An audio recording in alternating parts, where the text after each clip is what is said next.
Big data के बाद में कंक्लूजन्स और कंक्लूजन्स के बाद में कटिंग एज और आते हैं। पहला कारक आपका आता है गुरु ज्ञान। वो ज्ञान जो जीवन के साथ में हम धीरे धीरे अधिग्रहित करते हैं, जिसको हम मान्यता देते हैं। धर्म एक ज्ञान है, इमोशन एक ज्ञान है, रिश्तों की समझ एक ज्ञान है, यहाँ तक कि विज्ञान की कोई चीज़ फिलॉसफी फिजिक्स जब फिलॉसफी में कन्वर्ट हो जाता है तो वो भी ज्ञान है।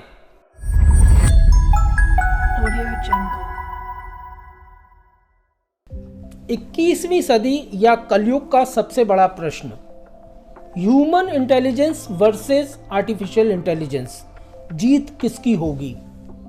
क्या आर्टिफिशियल इंटेलिजेंस आगे जाके ह्यूमन इंटेलिजेंस को ख़त्म कर देगी? अर्थशास्त्री एक अलग तरीके से आंसर ढूंढ रहे हैं, समाजशास्त्री एक अलग तरीके से आंसर ढूंढ रहे हैं, मगर इम्पॉर्टेंट ये है कि ज्योतिष का भी इसके बारे में एक डेफिनेटिव टेक है। ज्योतिष क्या कहता है इस बारे में? सबसे पहले हमको समझना पड़ेगा कि ज्योतिष आर्टिफिशियल इंटेलिजेंस को किस प्रकार डिफाइन करता है। आर्टिफिशियल इंटेलिजेंस ज्योतिष में बुध और राहु, बुध यानी कि इंफॉर्मेशन का कलेक्शन, राहु यानी कि इमीडिएट इंफॉर्मेशन की प्रोसेसिंग और उसके आधार पर generation of information and conclusions. ये हुई आपकी आर्टिफिशियल इंटेलिजेंस। आप देखेंगे आज के ज़माने में, यानी जो हम 21वीं सदी के जो 20 या 25 साल देखते हैं, तो तकरीबन पहले 10 सालों में एक पूरा फैड आया हुआ था बिग डाटा के बाद में कंक्लूजन्स और कंक्लूजन्स के बाद में कटिंग एज, और आपने तमाम दुनिया भर के वो कोर्सेज और ये सिस्टम वो सिस्टम दुनिया भर की चीज़ें सुनी होंगी, बट इवेंचुअली सारी चीज़ें सिंप्लीफाई होती चली गई। तो ये है एआई की कहानी। आज जब आप चैट जीपीटी की ओपन करते हैं तो वो याद रखिए उस सीरीज़ में है, बिग डाटा की सीरीज़ में है। पहले कभी इसको एक बिग डाटा मिला है जिसके आधार पे ये एआई बन के आई है, और आज बुध और राहु का एक मिला जुला स्वरूप आपको दिखाई दे रहा है। अब वापस आते हैं हम और बात करते हैं ह्यूमन इंटेलिजेंस की, आपकी और मेरी इंटेलिजेंस, जिस इंटेलिजेंस के दम पर मैं आपसे बात कर रहा हूं और आप मेरी बातों को समझ पा रहे हैं। अगर ह्यूमन इंटेलिजेंस की बात की जाए तो इसके दो प्रमुख कारक होते हैं। पहला कारक आपका आता है गुरु ज्ञान। वो ज्ञान जो जीवन के साथ में हम धीरे धीरे अधिग्रहित करते हैं, जिसको हम मान्यता देते हैं। धर्म एक ज्ञान है, इमोशन एक ज्ञान है, रिश्तों की समझ एक ज्ञान है, यहाँ तक कि विज्ञान की कोई चीज़ फिलॉसफी फिजिक्स जब फिलॉसफी में कन्वर्ट हो जाता है तो वो भी ज्ञान है। दूसरा शनि, ह्यूमन इंटेलिजेंस के कारक, लगातार कर्म, लगातार चीज़ों को सीखना, लगातार एक ट्रायल एंड एरर की स्टेट में रहना, उस स्टेट के बाद में गुड बैड अगली को समझते हुए किसी चीज़ को एक कॉन्क्रीट एविडेंस बेस्ड प्रैक्टिस मानना और फिर गुरु के खाते में भेज देना कि भाई अब आप इसको रिफाइन कर दीजिए। ये ह्यूमन इंटेलिजेंस है। आपने देखा होगा, चाहे वो नासा हो या कोई भी बड़ी जितनी भी आपकी एजेंसीज हैं, वो एक शब्द इस्तेमाल करती हैं, टैसिट नॉलेज। मेरे घर के आगे सीवर खुदा हुआ है, कितनी गहराई पे वो पाइप है ये एक पन्ने पे लिखा हुआ है, लेकिन मैंने अपनी आंखों से उसको खुदते हुए देखा है। ये टैसिट नॉलेज है। तो ह्यूमन इंटेलिजेंस मतलब टैसिट नॉलेज। तो अब मेरे ख्याल से मुझे लगता है कि आपको ये समझ में आ गया होगा कि भाई ये ह्यूमन इंटेलिजेंस है और ये आपकी आर्टिफिशियल इंटेलिजेंस है। एक संतुलन लेके चलना है HI और AI, ह्यूमन इंटेलिजेंस और आर्टिफिशियल इंटेलिजेंस का, ताकि आप अपने समय से आगे भी रहें और अपने समय के साथ भी रहें। AI आपको अपने समय के थोड़ा सा आगे ले जाएगा, लेकिन ह्यूमन इंटेलिजेंस आपको हमेशा अपने समय के साथ रखेगा। तो कुल मिला के हमारे पास कितने ग्रह आ गए? 4। हमारे पास पहला ग्रह आया इसमें राहु, दूसरे आए बुध, तीसरे शनि और चौथे गुरु। तो आर्टिफिशियल इंटेलिजेंस और ह्यूमन इंटेलिजेंस के बीच की जो लड़ाई है उसमें आप याद रखिएगा, जीत हमेशा ह्यूमन इंटेलिजेंस की ही होगी। क्योंकि कारण क्या है? आर्टिफिशियल इंटेलिजेंस के पास में इंट्यूशन नहीं है, और ज्योतिष भी इस बात को मानता है।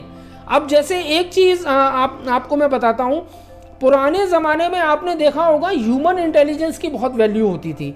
वो वैल्यू कैसे होती थी? डॉक्टर या इंजीनियर जो पोस्ट होती थी उसको ही बड़ा मान लिया जाता था। अगर मैनेजमेंट की किसी बड़ी पोस्ट पे बैठाना है तो उन्होंने कहा भाई डॉक्टर हैं तो इनका दिमाग तो उतना इवॉल्व है, ये मैनेजमेंट भी संभाल ही लेंगे। इंजीनियर हैं, उन्होंने कहा भैया ठीक है, ये हेड ऑफ द ऑर्गेनाइजेशन कहीं भी, चाहे वो सोशल ऑर्गेनाइजेशन ही क्यों ना हो, ये हेड ऑफ द ऑर्गेनाइजेशन बन जाएंगे क्योंकि इनका दिमाग इवॉल्व है, इनके अंदर ह्यूमन इंटेलिजेंस है। आप अगर थोड़ा सा बारीकी से सोचेंगे तो यूपीएससी और आईएएस के अंदर क्या है, मैथमेटिक्स, आईआईटी मैथमेटिक्स किया हुआ एक बंदा आईएएस बनता है, उसके बाद में उसको एक ट्रेनिंग दी जाती है और वो जो जिन चीज़ों के साथ डील कर रहा होता है उसका पूरा लेना देना समाज शास्त्र से, सोशल इंजीनियरिंग से, इंडियन पॉलिटी से, एडमिनिस्ट्रेशन से होता है, मैथमेटिक्स से बिल्कुल नहीं होता। कितने सारे आप केसेस देख लेंगे, क्योंकि मैथमेटिक्स उनका ब्रेन मैथमेटिकल है but they are dealing with social things. यहाँ तक कि मैं आपको एक कमाल की बात बताता हूँ, जो हम ज्योतिष की गणनाएं करते हैं तो ज्योतिष का एक गणनात्मक स्वरूप है। जो मैथमेटिकली बहुत इवॉल्व है वो आपको गणनाएं तो सटीक दे देंगे, लेकिन उस स्केलेटन को एक फ्लैश एंड बोन देना, आपको वो बात समझ में आ जाए, ये बताना वो भी एक अलग सब्जेक्ट है। तो यहाँ पर आर्टिफिशियल इंटेलिजेंस और ह्यूमन इंटेलिजेंस को आपको देखना पड़ेगा, ठीक है। तो अब एक चीज और है, आर्टिफिशियल इंटेलिजेंस हमेशा डिडक्टिव है, इसके पास में इतना सारा डाटा आ गया और इसको एक चीज निकालनी है। ह्यूमन इंटेलिजेंस जनरेटिव है। अब अगर हम कुंडली के दृष्टिकोण से देखें तो बुध और राहु आपको सिर्फ उसी एरिया में खेलना सिखाते हैं जितना आपने देखा है। एक बैट्समैन के सामने फील्डिंग लगी हुई है तो ये बुध और राहु का काम है, उसको मालूम है कौन सा खिलाड़ी कहां खड़ा है उसको, मगर ये नहीं मालूम कि वो गेंद जो खेलने वाला है कौन सी आएगी। ये जनरेटिव है। सचिन तेंदुलकर साहब एक साइकोलॉजिकल गेम खेल के कई बार समझ जाते थे कि भाई अगली गेंद कौन सी फेंकने वाला है आदमी। ये जनरेटिव है। ह्यूमन इंटेलिजेंस जनरेटिव है। यहाँ पे एक अलग लेवल पे जाके हम चीज़ों को इवॉल्व कर सकते हैं। दूसरी चीज़ आप कुछ लोग इसमें यहाँ पर ये भी कहेंगे कि इंट्यूशन का जो भाव होता है वो केतु से होता है।